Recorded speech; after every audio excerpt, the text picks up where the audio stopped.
Are you curious about intermittent fasting? Maybe you've heard influencers talking about it, or maybe you've had a family member or neighbor who's had a good experience with it and you're curious about learning more about intermittent fasting. This is a great place to start. So you already are intermittent fasting, most likely, if you have a gap between dinner and breakfast. It might be like 8 hours, 9 hours, 10 hours, depending on when you eat last and when you start your breakfast. So whatever your gap already is, a good place to start with intermittent fasting is just add an hour to it. Like, for example, if you have 10 hours between dinner and breakfast, if you're finished with dinner by 8, and then in the morning you eat at, that would be 6 o'clock. If you did 6 o'clock, so 8 and 6, that's 8, you dinner at 8 and then you start breakfast at 6, 10 hours.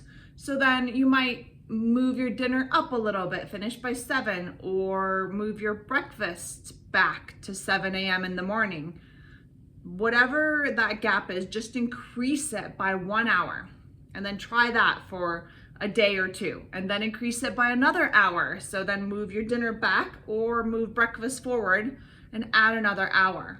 So just keep trying adding an hour and see how you feel. And as long as you're feeling good, keep going until you get to like a 16-hour gap between dinner and breakfast.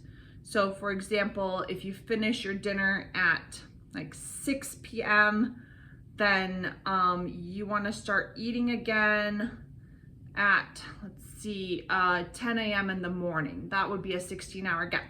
So 6 p.m. to 6 a.m. is 12 hours, and then another 4 hours to make it to 16 is 10 a.m. So if you can finish your dinner by 6 p.m. and start your breakfast at 10 a.m., then you have a 16-hour gap between dinner and breakfast.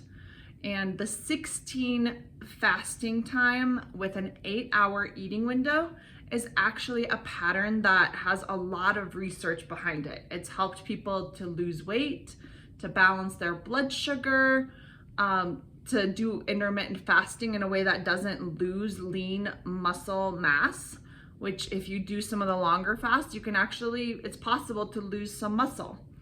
But 16-8 is a really good place to start. So just keep increasing that gap between dinner and breakfast by 1 hour until you get to 16, and then keep doing that. Keep doing the 16-hour fast and an 8-hour eating window, and just see how you feel. And then if you need to eat more one day, that's fine, eat more. And then you can experiment with making a longer fasting window as well. You can go up to 18 and see how that feels. So that's a place to start, and good luck. Let me know how it goes in the comments.